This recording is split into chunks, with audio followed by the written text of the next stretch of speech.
Welcome to our YouTube channel, that is Digitalized Learning. And myself, Megha, I'll be taking chapter 1 of chemistry, that is chemical reactions and equations. So this is the PowerPoint presentation which consists of the initial first part of the chapter, of the entire chapter, wherein we'll be learning till the balancing of the equations, and then the rest of the chapter would be covered in another part of the presentation, and that will be uploaded very soon. Now this chapter that consists of chemical reactions and equations. So first of all, let us start with the first slide, wherein we begin with the introduction. So we need to know, before starting with the chapter, that is chemical reactions and equations, we need to know the actual meaning of what is a chemical reaction and what is a chemical equation. So as we can see here in the slide, it has been defined. Chemical reaction, it's a process. Okay, a chemical reaction is a process which will involve the rearrangement of the molecular or ionic structure of a substance.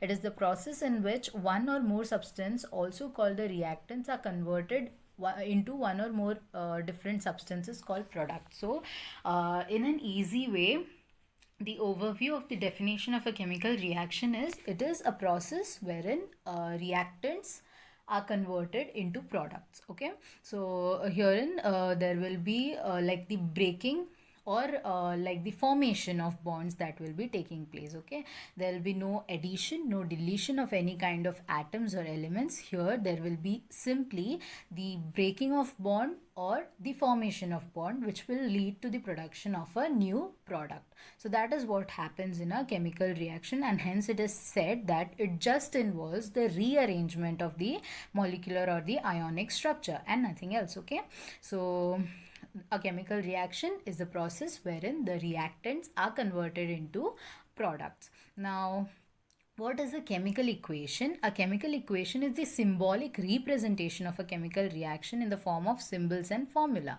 So here a chemical equation will be symbolizing a chemical reaction in the form of like a formula maybe, or in the form of a symbol, wherein we'll have the reactants on the reactant entities, the reactants on the left hand side and the products on the right hand side. So that will be a chemical equation. So in simple words, what's a chemical equation? It's a symbolic representation of a chemical reaction that is taking place with the help of symbols and formula. Okay.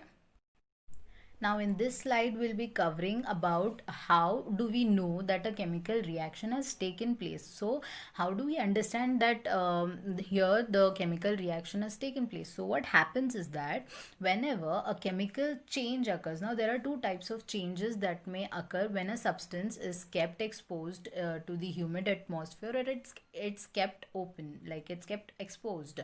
What like for example, we take an example of a milk which is kept at a humid, like it at at room temperature, or the iron nails or the pans which are kept exposed to the humid atmosphere or the atmosphere.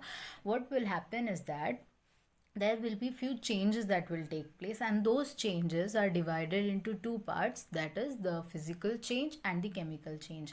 Now as we are focusing on the chemical reactions and equations, we'll be focusing on the chemical changes that takes place. Now whenever a chemical change takes place, it is associated with a chemical reaction. So a chemical change is associated with chemical reaction. Now we can also take an example of a magnesium ribbon.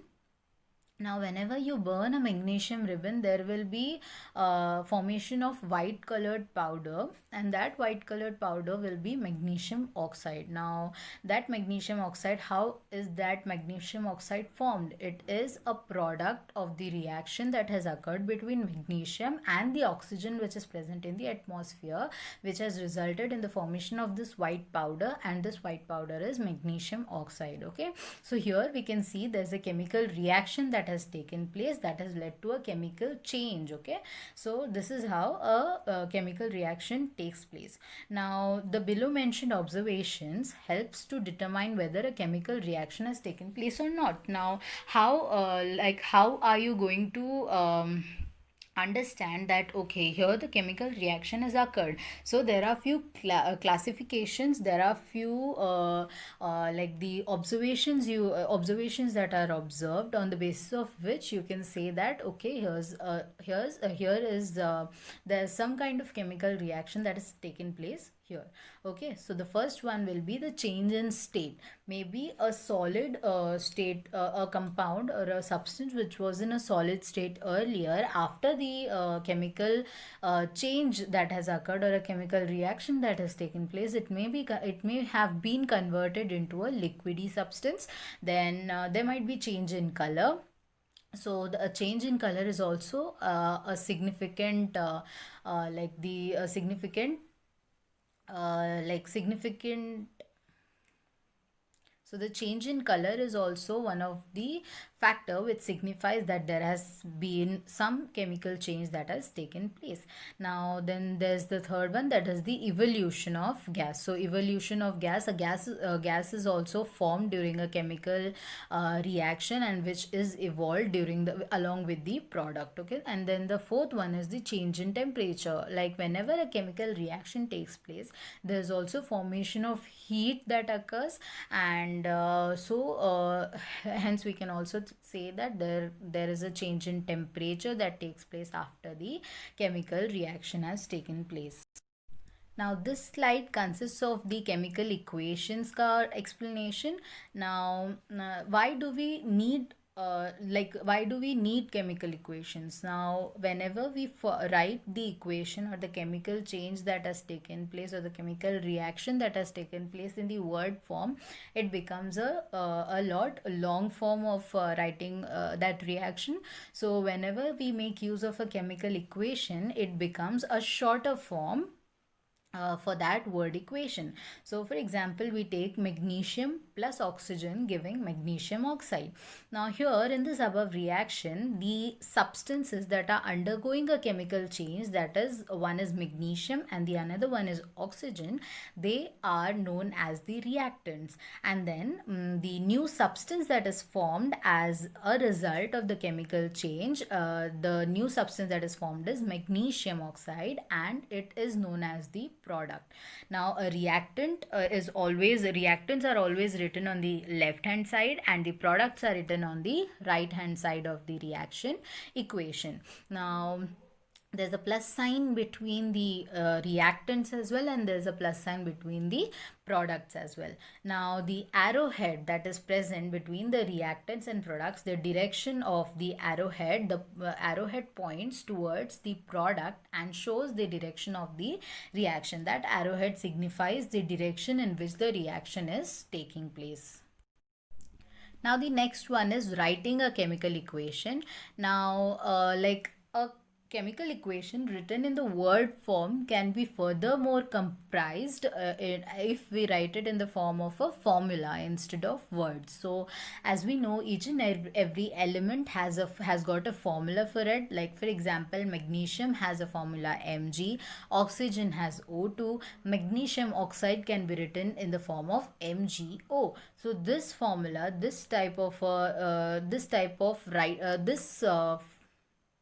so writing the formula or writing the chemical equation in this form using the formula makes it even more concise and easier to understand. So for example, if we take the same example of the reaction wherein magnesium is combining with oxygen to form magnesium oxide, we can write it in the form of Mg plus O2 giving MgO, where Mg and O2 are the reactants which are written on the left hand side, and MgO is the product which is written on the right hand side of the reaction. Okay, so now like writing a reaction is not just enough. Each and every we need to write a balanced equation. So the equation need to be balanced on the left hand side as well as on the right hand side of the entire reaction. Now count and compare the number of atoms of each element on the LHS and RHS of the arrow. So now what you will do is count the number of atoms which are present of each count the number of atoms of each element on the left hand side as well as on the right hand side of the arrow, and see whether they are same on both the sides or not.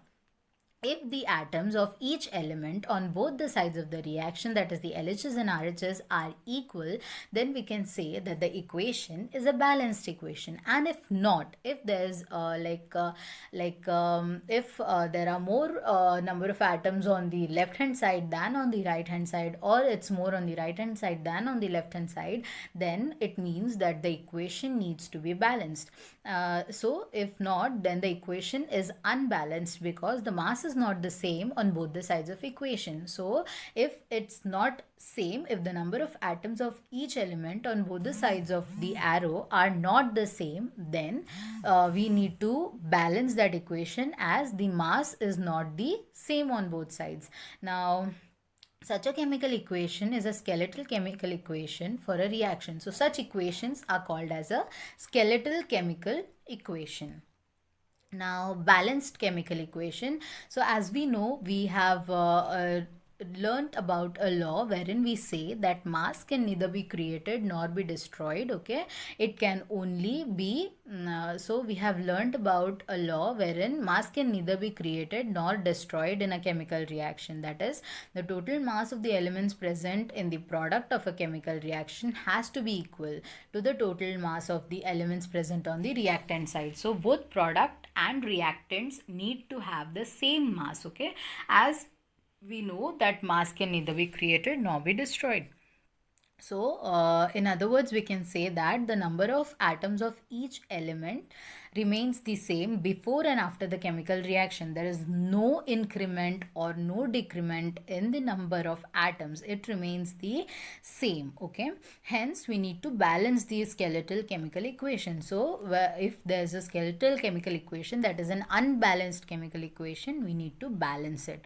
Now, let us learn about balancing a chemical equation step by step. Now, here we'll be learning about the balancing of a chemical equation in around 6 major steps, wherein we'll be going step by step, which will be involving each and every rule that need to be kept in mind while we balance an equation. Okay, now for example, we take an example of a chemical reaction wherein zinc combines with sulfuric acid to give zinc sulfate and hydrogen. Now, this above word equation may also be represented. So this was a word equation for the reaction. Now it can also be represented in the form of a formula wherein we have Zn plus H2SO4 giving ZnSO4 plus H2. Now, let us go step by step. We'll be examining the number of atoms of different elements on both the sides of the arrow, and then we'll be proceeding further with the balancing of the equation.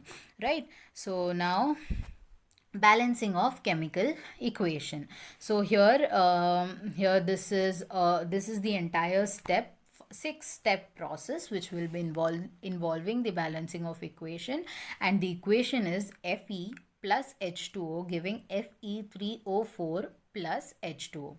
Now, the first and the foremost step which you'll keep in mind before starting with the balancing of the equation is put each and every formula into the box. Okay, like there will be reactants, there will be products. Put each and every reactant and product into boxes. Okay, you're not going to make any kind of changes within the box. You will be making the changes outside the box to balance the equation. Now let us come to the step number 2, wherein we'll be counting the number of atoms of different elements present in the unbalanced equation. So we'll be counting about we'll be considering all the elements first, that is iron, hydrogen and oxygen. Now we'll be counting the number of iron atoms on the LHS as well as RHS, then the hydrogen atoms on the LHS and RHS, and the oxygen atom on the LHS and RHS. And here on counting, we get the number of atoms of iron on the LHS as 1 and RHS as 3. Hydrogen, we get 2 atoms of hydrogen in the left hand side and 2 atoms of the hydrogen in the right hand side, and we get 1 atom of oxygen in the LHS and 4 atoms of oxygen in the RHS. Now here we can say, here we can see that it's an unbalanced equation wherein we have unbalanced number of atoms of each element on the LHS and the RHS. So now we come on to the third step, that is convenient to start the balancing with the compound having maximum number of atoms. So what does it say? That step number 3 says that it will be convenient for balancing the equation if you start with the element that has the maximum number of atoms. Okay, so now hence which element or which compound are we going to select? We are going to select Fe3O4, and the element which we are going to select in it is oxygen. Okay, so let us first start with the balancing of oxygen. And what's the reason for it? The reason for it is it has the maximum number of atoms. Okay, so it will be convenient for balancing. Now initially there was like in the reactants there was one H2O, and in the products and then the product we have Fe3O4. Now we have the oxygen atom in the LHS in H2O and in the RHS in Fe3O4. Now in the LHS in H2O we have one oxygen atom, and in Fe3O4 we have four atoms of oxygen, right? Now in order to balance, what we'll need is the maximum is 4. So we have to make the minimum number of oxygen atoms to 4. Now if we have one oxygen atom in the LHS and we need to make it into 4, what are we going to do is we will multiply it by 4, so that 1 into 4 becomes 4, and hence we have 4 oxygen atoms in the LHS as well as 4 oxygen atoms in the RHS. So this becomes a balanced number of oxygen atoms on the both sides. So partially, now we have why are we calling it a partially balanced equation? Because here it's not completely balanced, we have just balanced one atom, that is oxygen, right? So the partially balanced equation would be Fe plus 4H2O giving Fe3O4 plus H2. And again, keep in mind, you are not going to change any number of atoms inside the box. You are going to make the changes only outside the box. Okay, now this is the third step. We are done with the third step. Now let us, we have now we'll be considering let us come on to the step 4, that is wherein we are going to balance Fe and H. Okay, oxygen is done. Now we are left with Fe and H. Now let us start with H. Now herein you'll be looking at the partially balanced equation, not the above equation. Okay, so now when we look at the partially balanced equation, there are 8 hydrogen in 4H2O and there are 2 hydrogen in H2, right? Now to balance, now the maximum is 8 and the minimum is 2. Now we need to make the now the maximum is 8 and the minimum is 2. Now we need to make the minimum to the maximum, right? So if we want to convert 2 into 8, what are we going to multiply it with? We'll be multiplying it with 4. So what are we going to get? 8 atoms, right? So now we are done. We have done that. We have multiplied 2 atoms of hydrogen into 4 to make it 8, so that it gets balanced in the reactants and products. So now the partially balanced equation becomes iron, that is Fe plus 4H2O giving Fe3O4 plus 4H2. Right, now let us come on to the step 5. The element left to be balanced is iron, right? Now the initially in the reactant side we have one iron, and in the product side we have 3 irons in Fe3O4, right? Now to balance it, we have one, that is the minimum one, and the maximum one is 3, which is in the product. Now what are we going to do? Minimum, will be converting the minimum number of atoms of iron into the maximum one, that is we have to convert it into 3. Now if we want to convert 1 to 3, what are we going to do? We are going to multiply it with 3. So the outside the box, like Fe ka outside, you will be writing 3. So the equation becomes 3Fe plus 4H2O giving Fe3O4 plus 4H2. Now the step 6 would be count the atoms of each element on both sides of the equation So now at last, when you're done with balancing of all the individual atoms, the last step would be check the number of atoms again on both the sides, and if they are equal on both the sides, it means that the equation has been balanced. And now the partially balanced equation has been converted into a balanced equation. Okay, so it would be, what would be the balanced equation? It would be 3Fe plus 4H2O giving Fe3O4 plus 4H2. Now when you'll be finally writing the balanced equation, no need to put up the boxes and all. You can write it simply as 3Fe plus 4H2O giving Fe3O4 plus 4H2. Now the number of atoms of elements on both sides of the equation has become equal, and hence we are going to call it as a balanced equation. Now here we have used a trial method for balancing the equation, and hence it is known as hit and trial method of balancing the equation. And usually we see that whenever we see a chemical reaction or a chemical equation that has been specified, we see there are few symbolic representations that are used, like G, L, A, Q, S respectively. Now the G signifies the gaseous state, L signifies the liquid state, AQ signifies the aqueous state, and S signifies the solid state. Now these are the symbols which are used to represent the state in which the reactants and the products are present. Okay, now the when do we use the symbol aqueous? Whenever our reactant or product is present as a solution in water, we signify it as aqueous solution or an aqueous, to be in the aqueous state. Okay, now and also it's not usually necessary to state the physical state of each and every reactant and product until and unless it has been specified to do so.